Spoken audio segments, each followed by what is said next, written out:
ഇതാ ഈ മലയാളികളുടെ കുഴപ്പം. മിണ്ടിയ കല്യാണം കൂടെ പൊറപ്പിക്കൽ. ഈ മെന്റാലിറ്റി മാറണമെങ്കിൽ കുറച്ചുനാൾ കേരളം വിട്ട് താമസിക്കണമെന്ന് പറയുന്നത് വെറുതെ അല്ല. എന്റെ പെങ്ങളെ, ഇത് അങ്ങനെയൊന്നുമില്ല.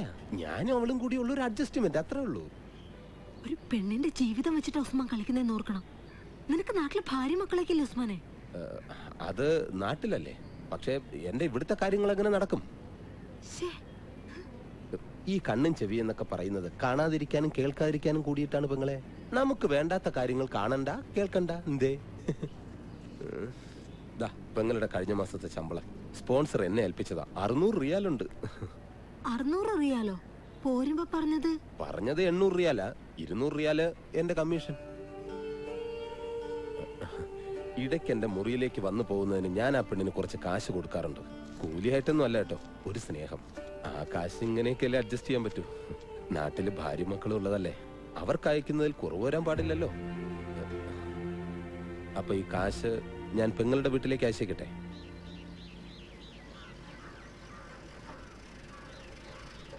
അമ്മേ, വേഗം വാ, കത്തുണ്ടെന്ന് തോന്നുന്നു. ചേച്ചിയുടെ കത്താണോ മോളെ? അല്ല, കുറിക്കമ്പനിന്നാ. തവണ മുടങ്ങിയത് വേഗം അടയ്ക്കാൻ. ഈശ്വര, എന്റെ മോക്ക് എന്താ പറ്റിയേ?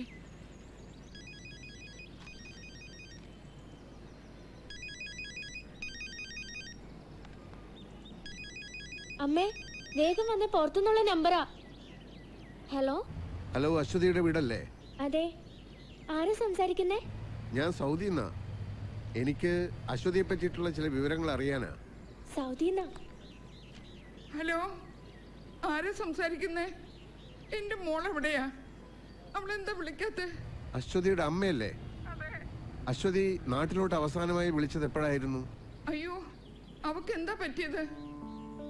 എന്റെ മോടെ ശബ്ദം കേട്ടിട്ട് ഇപ്പൊ മാസം 5 ആഴ്ചയിൽ ഒരിക്കൽ ഇവിടേക്കും അവിടെ ഭർത്താവിന്റെ വീട്ടിലേക്കും ഉടങ്ങാതെ വിളിച്ചോണ്ടിരുന്ന കുട്ടിയെ 2 മാസം കൃത്യമായിട്ട് പൈസ അയച്ചോണ്ടിരുന്നു. ഇപ്പൊ വിളിയുമില്ല, കത്തുമില്ല. അവളുടെ നമ്പറിലേക്ക് വിളിച്ചിട്ട് കിട്ടുന്നുമില്ല.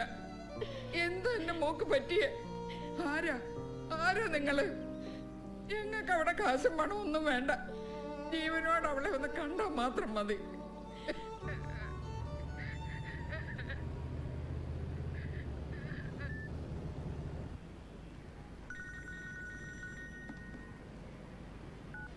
ഹലോ, റസാഖ് പറ. അതെയോ, വിളിച്ചോ? എന്താ അവരുടെ ഭാഗത്തുനിന്ന് റിയാക്ഷൻ? അതെയോ, ഇവിടുത്തെ പത്രത്തിൽ വാർത്ത വന്ന കാര്യം താൻ അറിയിച്ചോ? 5-6 മാസമായിട്ട് യാതൊരു വിവരമില്ലാത്ത മകളെ പറ്റി ഇങ്ങനൊരു വാർത്ത വന്നിട്ടുണ്ടെന്ന് ഞാൻ എങ്ങനെയാ പറയാ? എന്തായാലും നാളെ ഞാൻ ബുറൈദ് വരെ പോകുന്നുണ്ട്. സ്പോൺസറുടെ വീട്ടിൽ കയറി നേരിട്ട് അന്വേഷിച്ച് കളയാം. അന്വേഷണ റിപ്പോർട്ട് അപ്പം അറിയിക്കാം. സൺഡേക്കോളം തികച്ചില്ലെങ്കിൽ തന്റെ പണി പോകുന്ന കേസല്ലേ? റസാഖെ, 3 കോളം 4 സെന്റിമീറ്റർ തയ്ക്കാൻ പറ്റിയ ഒരു വാർത്ത കൂടി കിട്ടുമോ? വിചാരിച്ച പരസ്യം വന്നില്ല. ഞാനൊരു ചാന്ത് ഭാഷയെ പറ്റി പറഞ്ഞില്ലേ, അത് കൊടുത്തോളൂ. അതൊക്കെ ഒരു വാർത്തയാണോടോ? പത്രക്കാർക്ക് പോലും നിങ്ങളുടെ ചാന്ത് ഭാഷ ഒരു വാർത്തയല്ല. അയാളെ ഞാൻ ആശുപത്രി കൊണ്ടുപോയി തിരിച്ചുകൊണ്ട് വന്നു. ഇനി ഞാനെന്ത് ചെയ്യാനാ? അയാളെ ഇനി ക്യാമ്പിൽ നിർത്താൻ പറ്റില്ല. നാട്ടിലേക്ക് വിളിച്ചപ്പോ തിരിച്ചയക്കണമെന്ന് അയാളുടെ ഭാര്യ പോലും പറഞ്ഞിരിക്കുന്നത്. അതെന്താ? കണ്ടോ, ഇയാൾ ഒരുപാട് തിന്നും. 4 പണിക്കാർ കഴിക്കണ ഭക്ഷണം ഇയാൾ ഒരു നേരം ഒറ്റയ്ക്ക് കഴിക്കും. ഞങ്ങളും അടുത്ത് ഉപ്പും മുളകും കൂട്ടി വായിച്ച് പിടിക്കുമ്പോ എന്താ തിന്നാൻ കിട്ടുമോ? ഇതൊരുമാതിരി തവിട് തിന്നുന്ന പോലെ ഉണ്ട്. അത് ശരി, ഇന്നിവിടെ ആക്കി ഒറ്റ പോക്കായിരുന്നല്ലേ? ഒരു ബിരിയാണി വേണമെന്ന് പറഞ്ഞിട്ട് ദിവസം 3 ഒരുത്തരും തിരിഞ്ഞു നോക്കാനില്ല. ദൈവം ഒരു കാര്യം പറഞ്ഞേക്കാം, വായിക്കും വയറിനും പിടിച്ച് എന്തെങ്കിലും തിന്നാൻ കിട്ടാതെ ഇവിടെ എന്നെ കൊണ്ട് കിട്ടൂല. കുറച്ച് കാശ് കൊടുത്തു വെച്ചാളി. അതെ, വാങ്ങുമ്പോഴേ സിഗരറ്റുള്ളത് കൂടി ചേർത്ത് വാങ്ങണം, മനസ്സിലാണോ? ഈ പ്ലാസ്റ്റർ ഒന്ന് വെട്ടിക്കോട്ടെ ചന്ദ്രഭാഷ. ഡീപ്പോർട്ടേഷനിലെ കാര്യങ്ങൾ അപ്പോഴേക്കും ശരിയാക്കാം. ഏയ്, നാട്ടിൽ പോവാനൊന്നല്ല, ബിരിയാണി കഴിച്ചിട്ട് നീക്കുപോക്ക് ഉണ്ടെങ്കിലേ പോവാവൂ.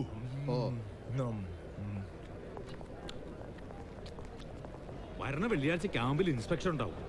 കമ്പനിയുടെ പണിക്കാരല്ലാത്ത ഒരാളെ ക്യാമ്പിൽ കണ്ടാൽ എന്റെ ജോലി പോകും. അതിന് ഞാൻ എന്ത് ചെയ്യാനാ? റസാഖ, എന്തെങ്കിലും ഒരു മാർഗം കാണണം. പാസ്പോർട്ട് ഇക്കാമയില്ലാത്ത ഒരാളെ മോളിൽ കയറ്റി താഴെ വീഴ്ത്താൻ ഞാൻ പറഞ്ഞു. ഒരു അബദ്ധം പറ്റിയതാ.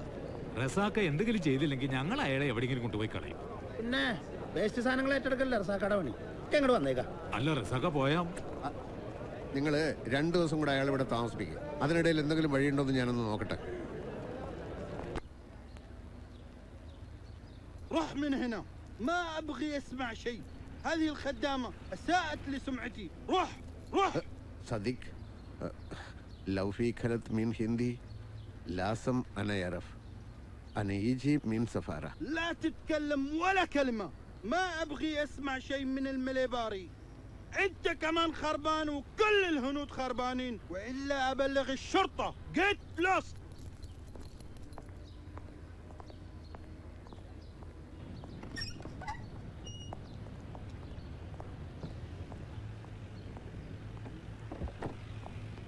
എന്തായി വല്ല തുമ്പും നടഞ്ഞോ? അറബിയിൽ മുട്ടൻ തെറികളുണ്ടെന്ന് ഇന്നാ മനസ്സിലായത്. പോയത് അങ്ങേരുടെ മുതലല്ലേ, പിന്നെ തെറി പറയാതിരിക്കൂ.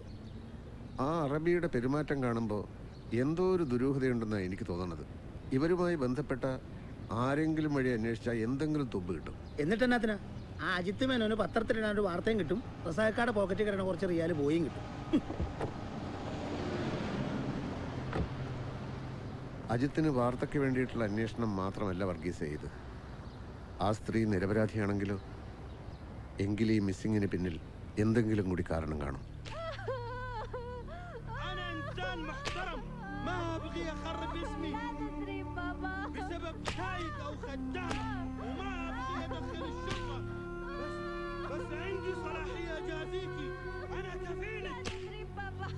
انت مسلمة، الله ما يغفر لك اللي عملتيه. انت لو خربتي سمعة اهلي اقتلك. بابا اضربها اكتبها. وينك يا حيوان؟ انا اترك عشان انت معنا من 10 سنين. ايوه ما ابغي اشوفك هنا ثاني. روح من هنا ولا اسلمك للشرطة. روح.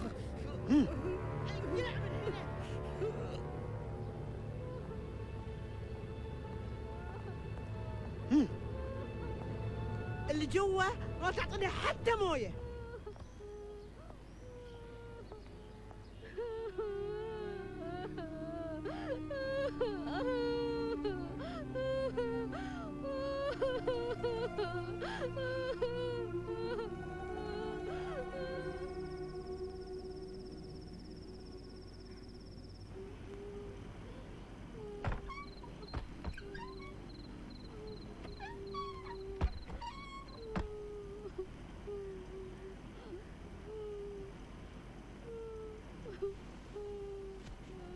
ഫാത്തിമ,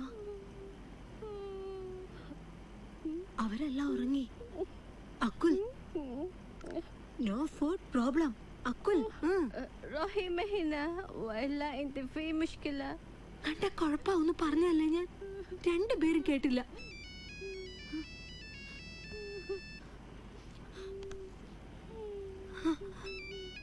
ഹലോ ഉസ്മാൻ. ഹലോ പെങ്ങളെ, എനിക്കൊരു അബദ്ധം പറ്റി. അതിന് കിട്ടുകയും ചെയ്തു. ഇപ്പൊ ആ പാവം പെണ്ണിന്റെ കാര്യം ഓർത്തിട്ടാ. അവൾ അവിടെ ഇട്ട് കൊന്നുകളയും. അതിനു മുമ്പ് എങ്ങനെയെങ്കിലും പുറത്തു കിടന്ന അവൾക്ക് വേറെ എവിടെയെങ്കിലും ജോലി ശരിയാക്കി കൊടുക്കാൻ ഞാൻ. പെങ്ങൾ അവളെ പുറത്ത് ചാടാൻ ഒന്ന് സഹായിക്കണം. ചാടാനോ? അവരെങ്ങാനും അറിഞ്ഞ? ഇപ്പൊ ചാടിയാൽ ആരും അറിയില്ല. ഞാനിപ്പോ വീടിന് പുറകിലുണ്ട്. പ്ലീസ് പെങ്ങളെ, ഒന്ന് സഹായിക്കണം. നിങ്ങളുടെ മുറിയിലെ AC മാറ്റിയ ഹോള് കാർബോർഡ് വച്ച അടച്ചിരിക്കുന്നത്. അത് തുറന്ന് പുറത്തേക്ക് കടന്ന വീടിന്റെ പുറകിലെത്താം. ഞാൻ ആ ഭാഗത്തുണ്ട്. ഫാത്തിമയ്ക്കൊന്ന് കൊടുക്കോ? ഞാൻ പറഞ്ഞ് മനസ്സിലാക്കിക്കോളാം. هلو عثمان.